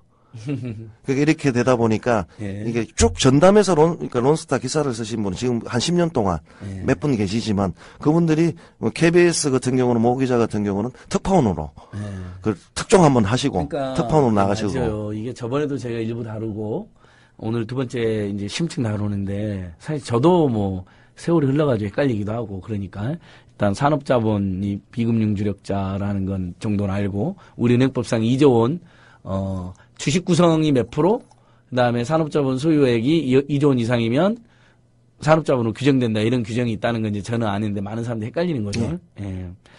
자, 본부장님. 자, 이제 앞으로 투쟁 방향은 어떻습니까? 지금 굉장히 이렇게 심각한 탄압을 받고 있고, 론스타 외환은행의 운명을 그냥 박살내버린 론스타 흔적 지우기가 진행되고 있는데 이거 어떻게든 강력히 대응하셔야 될 것 같고 저희도 도와야 될 것 같다는 의견이 들거든요. 예. 그럼 마지막에 말씀하신 부분부터 뭐 말씀이 나온 김에 조금 말씀을 드리면 그 흔적 지우기라는 말씀을 아까 많이 하셨는데 그 조금 같은 거라고 볼 수는 없는데 좀 사례를 들만한 게 있습니다. 그러니까 저희들 같은 경우에 작년에 이제 상장 폐지가 됐는데요. 그 올해 외환카드 투쟁을 했지만 그 상장 폐지가 되지 않았으면 외환카드 투쟁이 굉장히 쉬웠을 겁니다. 이게 카드 자산을 그 6,400억을 공짜로 떼어주면서 아니 카드 부분을 공짜로 넘겨주면서 6,400억을 얹어주는 거기 때문에 업무상 배임으로 걸릴 수밖에 없는 사안인데 이 소송을 걸 수 있는 주체가 없습니다. 외환은행 주식이 지금 없기 때문에. 그래서 이런 문제들이 결국 외환은행에 주식이 없는 상태에서 아무도 외환은행 주주가 없는 상태에서 그러니까 외환은행 조직이라든지 고객의 이익을 실제로 간접적으로나마 대변할 수 있는 어떤 그렇게 한 게 하나도 없다. 그러면 이게 이제 론스타 문제라든지 전체적인 걸로 대입을 시켜보면 그 흔적 지우기라는 게 어떤 건지 좀 쉽게 이해를 하실 수가 있을 것 같고 향후 투쟁에 대해서는 뭐 그렇습니다. 지금 말씀을 여러 번 드렸지만 9월 3일 조합원 총회는 완전히 적법하다는 저희들 판단에 따라서 이제 진행을 했고 우리 조합원들은 노동조합 지침에 따라서 이제 참여를 했을 뿐입니다. 하루 결근입니다. 하루 결근을 갖고 지금 감봉을 하고 면직을 하겠다는 회사가 전 세계에 또 있는지를 묻고 싶습니다. 거기에 대해서 어떤 거를 갖다 대더라도 이것은 감정적이고 보복적인 조치다. 어떤 자신들의 어떤 통합에 반대하는 그런 그를 깨부수기 위한 보복적인 조치다라고 밖에 볼 수가 없고 은행 측도 뭐 우리보다 훨씬 더 많은 법률 자문을 받았을 테니 이 법률 투쟁으로 가서 은행 측에 승산이 없다는 걸 잘 알고 있을 거라고 봅니다. 그런데 왜 이런 것을 하느냐. 최소한 1심이 나오는 2-3달 안에 조직을 다 박살낼 수 있다고 생각을 하기 때문에 그렇게 한다고 봅니다. 그러니까 어쨌든 직원들이 외환은행 노동조합이 통합에 반대하는 그런 어떤 직원들이 진심을 대변을 하고 있지만 연결고리를 끊어놓고 또 이제 직원들을 얼어붙게 하고 노조 활동에 참여를 하지 못하게 해서 결국 통합 반대라는 목소리가 외환은행에서 사라지게 하는 그런 목적이 있다고 보고요. 그래서 저희들은 큰 틀에서 당연히 이 문제를 법의 심판을 받게 하는데 일단 1차적인 기준을 갖고 있습니다. 기준을 갖고 있고 그리고 어쨌든 또 사전에라도 직원들이 구제받을 수 있는 수단이 있다면 저희들이 할 수 있는 건 어떤 노력이라도 다 할 겁니다. 근데 지금 현재로서는 사측이 그런 어떤 진정성 있는 태도를 보이지 않고 있고 특히 이 문제를 어떤 통합과 결부시켜서 조합에 대한 어떤 탄압 수단으로 활용하려고 있는 상황에서는 서로 굉장히 상황이 어렵게 갈 수밖에 없는 거 아니냐 그런 생각을 하고 있습니다. 본부장님 이런 게 좀 필요할 것 같아요. 일단은 합의를 위반하고 네네. 노동자 활동을 방해하고 탄압하는 것에 대해서는 국민들이 동의를 안 해줄 겁니다. 네네. 다만 이제 오늘 저희는 심층적으로 좀 다루긴 했는데 일반 국민들은 또 요 방송을 다 들으시는 게 아니니까 우리 청취자들이 또 널리 트윗도 해주고 페이스북도 올려주시고 그렇긴 하겠지만 그러니까 외환은행 노조 이 조기 합병을 저들이 서두른 이유 그리고 거기에 반대하는 외환은행 노조의 어떤 진실 이 국민들과 무슨 관계가 있을까를 좀 잘 설명을 해주는 게 필요한 것 같아요. 네네. 우리는 이제 여기서 뭐 론스타 흔적 지우기라든지 뭐 모피아의 문제라든지 또 하나은행이 공범으로 또는 탐욕으로 여러 가지 지적을 했는데 이것까지는 널리 안 알려져 있거든요. 현재 네네. 현상적으로 합의를 위반했다. 근데 왜 옛날에 조기통 5년간 독립경영을 보장하게 됐지? 왜 하나은행을 외환은행을 인수하게 된 거지? 이게 다 이제 사람들이 이제 가물가물한 거거든요. 그러니까 조금 더 그런 부분이 강조될 것 같아요. 우리 금융평론가님, 김대희 평론가님. 저는 어떻습니까? 이제 마지막으로 달려가고 계시는 것 같은데, 외환은행장하고 하나금융 김정태 회장님 하는데 좀 충언을 좀 드리고 싶습니다. 지금은 지금 하는 행태가 딱 보면 이게 속된 말로 외환은행 노동조합 위원장 죽여서라도 이 도장 찍으려고 하는 것 같은데 결국 성공하지 못합니다. 왜 못하냐 하면 결국 자기들이 의도했던 것들은 금융위가 합의서를 가져오라고 하는데 그 합의서를 가져올 수 있는 근거가 되는 것들은 대화 설득 그리고 직원들의 마음을 받아야 되는데 그렇지 못하고 깡패처럼 조폭처럼 밀어붙인다면 앞에서는 네는 하겠지만 돌아서면 직원들의 반감이 거세질 겁니다. 그렇기 때문에 목적하시는 의도를 아마 성공하지 못하고 조직은 피폐화될 겁니다. 그렇기 때문에 은행을 위해서라도 이건 경영을 위해서라도 바람직하지 않다. 이 말씀을 좀 드리고 있고요. 과거의 예를 본다면 외환은행 이광훈 행장 결국 감옥 갔습니다. 그다음에 저를 해고시켰던 태광그룹 이호진 회장도 감옥을 갔거든요. 결국 노동조합과 직원들이 길게 보고 싸우게 된다면 이거는 법적으로 불법이 될 수가 없는 것들이고 아마 제가 예측하기는 부당노동 행위로 외환은행장 처벌받는데 저 500원 겁니다.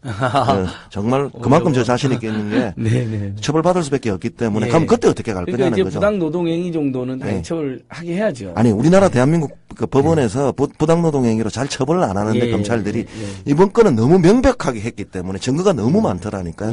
그렇기 때문에 처벌받는다라고 하기 때문에 결국 법보다 주목에 가깝다는 그 심사안에서 직원들을 조르고 뭐 한다고 해서 그 목적이 달성되겠느냐 저는 그건 오판이다 이 말씀을 좀 드리고요. 혹시 이 방송을 듣게 되시는 외환은행 직원 여러분들께 한마디만 장부해드리겠습니다. 쫄지 마십시오. 쫄지 않으시면 여러분들이 이기게 됩니다. 그런데 쫄고 내부 분열돼서 굴욕적으로 조기 통합에 도장 찍자. 그러면 징계하지 않을 거다.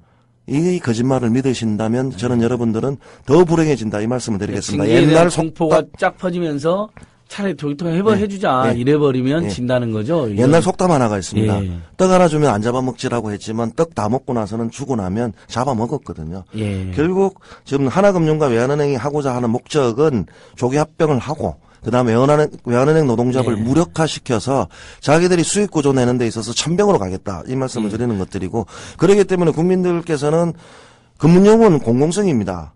하나금융 김정태 회장의 은행이 아니거든요. 그렇기 때문에 단적으로 론스타가 그 대출 금리를 조작해가지고 더 수익을 받아서 검찰 압수수색까지 받고 지금 재판 중에 있거든요. 그것은 뭐였냐? 고수익과 배당을 더하기 위해서 먹튀를 더하기 위해서 불법을 자행했던 것들이었거든요. 저는 이 말씀을 그러니까 외환카드 주가 조작 말씀하시는 아닙니다. 거예요? 외환은행 대출 연장할 때 조작을 해서 그것도 적발됐잖아요. 네, 적발돼가지고 처벌 소비자들 속여가지고 진행 중에 있는데 그거는 뭐냐면 론스타가 자기 이익을 더 받기 위해서 그렇게 한 것들이었거든요. 내부가 무너지게 되면요, 금융은 경영진이 자기 마음대로 하게 됩니다. 자기 마음대로 하게 되면 그 피해는 누가 보느냐? 고객들이 볼 수밖에 없고 국민들이 볼 수밖에 없기 때문에 저는 외환은행 투쟁이 중요하다고 보는 이유들은 노동자비 무너져서는 안 된다 이렇게 보고 있는 것들입니다. 그렇기 때문에 좀 많은 관심과 성원 부탁드리고 외환은행 직원 여러분들께서는 힘내시길 바라겠습니다. 화이팅입니다. 근데 김대기 대표님, 은행이 마구 커지는 거 그럼 위험함도 더 커지는 거니까 일단 메가뱅크에 대해서 저희들은 굉장히 우려를 많이 하고 있잖아요. 우리은행 민영화도 하면 뭐 국민은행이나 이런 데가 인수한다는데. 네, 저는 그 차원에서 투뱅크를 받아들였거든요. 예? 외환은행, 하나금융이 하나은행과 외환은행을 투뱅크로 운영해 보겠다 5년간 그렇죠. 했던 것들이 왜냐하면 메가뱅크가 아니기 때문에 가는 거거든요. 단적인 예를 들게요. 만약에 하나은행과 외환은행이 합병을 했어요. 그리고 정말 노동력은 다 무너졌습니다. 그리고 경영권을 행사하다가 큰 부실이 발생했어요. 그럼 공적 자금을 여야 되는 상황이 왔을 때 그 피해는 누가 보겠냐는 것들이죠. 결국 국민 세금으로 또 메고 그리고 문제는 공적 자금 투입으로 끝나는 게 아니라 대한민국 경제가 휘청거릴 수밖에 없습니다. 왜냐하면 이게 두 군데가 분산되어 있으면 예를 든다면 하이닉스 주식 같은 경우를 하나은행은 팔았어요. 그래서 수익을 그렇게 많이 보지 못했습니다. 그런데 외환은행은 지금도 가지고 있거든요. 그게 4만 원이 넘고 있습니다. 그러면 경영적 판단에 의해서 하나은행은 그다지 많은 수익을 보지 못하고 팔았지만 외환은행은 아직도 가지고 있었던 게 있었습니다. 그런데 이게 합쳐져 가지고 경영적 판단이라는 이름 하에 만약에 하이닉스를 그 진작에 팔았다고 생각을 해보십시오. 그러면 오히려 더 그 수익은 다른 사람이 볼 수밖에 없는 구조를 가고 있는데 저는 이게 투뱅크의 장점인데 메가뱅크는 그래서 위험하다는 것들이죠. 전형적인 독재적 황제 경쟁을 했을 때 그 책임은 누가 지냐는 것들이죠. 김정태 회장님은 지지 않을 겁니다. 그렇죠. 아니 결국 은행 무실해지면 우리 금융위 역사에서 공적 자금이 투자가 안 된 적이 없는데 그건 전부 다 우리 국민 세금으로 뭐 그동안 투자된 공적 자금이 최소 40조가 넘을걸요? 예, 그래서 저는 하나금융 같은 경우가 좀 불안한 게요. 여기는 합병으로 지금 승승장구하는 은행이거든요. 처음에 하나은행으로 시작했다. 보람은행 인수하고, 그 다음에 서울은행 인수하고, 그 다음에 또 충청은행 인수하고, 이렇게 다국적 은행입니다. 거기다 이제 외환은행까지 인수를 한다. 이렇게 생각을 하다 보면 저는 그 기업 문화가 완전히 다를 거예요. 이질적인 문화감. 그 쪽에서 자기만 살겠다고 하는 경우들이 나타날 수도 있지 않느냐 이 생각도 하는 거고요. 본부장님 듣기에는 좀 거북한 말씀이 되실까 모르겠지만 지금 금융권들 사고가 많이 일어나고 있습니다. 그 사고가 일어나는 것들이 소위 말하는 잘 나가는 은행들이었습니다. 외환은행은 단 한 건의 사고도 없었거든요. 오히려. 잘 나가는 은행에서 왜 일어났느냐? 승진을 포기하고 자리에 있을 때 그 유혹에 못 넘어가는 거죠. 그러다 보니까 부실대출 리베이트 이런 이야기들이 지금 여러 번 나오고 있는 건데 그런 연유가 아니겠느냐라고 하기 때문에 저는 토종은행이 아니라 외환은행은 하나의 은행이다 보니까 지금 오히려 경영적 측면에서 한번 해보자 하는 분위기 속에서 론스타도 극복하고 잘했다고 보기 때문에 저는 그게 장점이라고 보고 있습니다. 알겠습니다. 본부장님 마지막으로 우리 시민 여러분들께 우리 외환은행 노동자들의 입장을 한번 잘 이야기 한번 해주십시오. 네, 그 217 합의서의 정신이 각자 이제 파일을 최대한 키워서 나중에 윈윈할 수 있는 해법을 찾자는 건데 사실 합의서를 지키면 하나 지주에도 도움이 된다고 봅니다. 지금이나 그때나 지금이나 달라진 게 없는 것은 그 일방적인 이런 합병을 할 경우에 외환은행만이 갖고 있는 그 외국환이라든지 그 기업 금융 경쟁력은 굉장히 위축될 가능성이 크다. 그래서 서로가 원만하고 합리적인 어떤 논의를 통해서 어떤 그 서로의 운명을 그 결정할 수 있는 그런 합의 준수를 좀 촉구를 하는 거고요. 지금 이 싸움은 그 약속을 지키는 사람들과 지키지 않는 사람, 또 불법을 저지르는 사람들과 불법을 불법을 막으려는 사람들 간의 싸움이라고 생각을 합니다. 그래서 좀 어렵고 힘들더라도 저희들 같은 경우에 최대한 그 원리와 원칙이 지켜지는 금융산업이 될 수 있도록 최대한 노력을 할 테고, 저희 고객님들을 포함해서 많은 국민들께서 관심과 성원을 보내주시면 반드시 더 좋은 은행을 만들어서 보답을 드리겠습니다. 예, 우리 김대기 대표님도. 예. 빼앗긴 들에도 봄은 오고요. 예. 닭의 모가지를 비틀어도 새벽은 온다고 했습니다. 예. 불의가 정의를 이기지 못합니다. 예. 결국 진실은 밝혀지게 되어 있습니다. 예. 저는 이 싸움은 불의와 정의의 싸움이라고 생각을 하기 때문에 예. 저 탐욕스러운 하나금융은 자기 자리를 위해서 세월호처럼 자기만 살겠다고 하지 마시고 다 같이 살 수 있고, 그리고 국민 경제에 이바지할 수 있고 금융 공공성을 위해서 이바지할 수 있는 방안으로 다시 돌아오기를 강력히 촉구드립니다. 외환노조와 함께 연대하는 것이 론스타 문제의 진실을 바로잡는 그 투쟁이기도 한다는 것이죠. 예, 그렇습니다. 예, 오늘 말씀 두 분 정말 감사합니다. 예, 청취자 여러분 조금 어려울 수도 있는데요. 우리가 기억을 잘 되살려서 론스타 문제와 외환은행 문제 끝까지 함께해 주시면 고맙겠고, 특히 외환은행 노동조합이 굉장히 어려운 처지에 놓여있는데 많은 응원과 연대를 보내줘야 될 것 같습니다. 오늘은 여기서 마치도록 하겠습니다. 다들 인사하십시오. 예, 감사합니다. 네, 감사합니다. 안녕히 계십시오.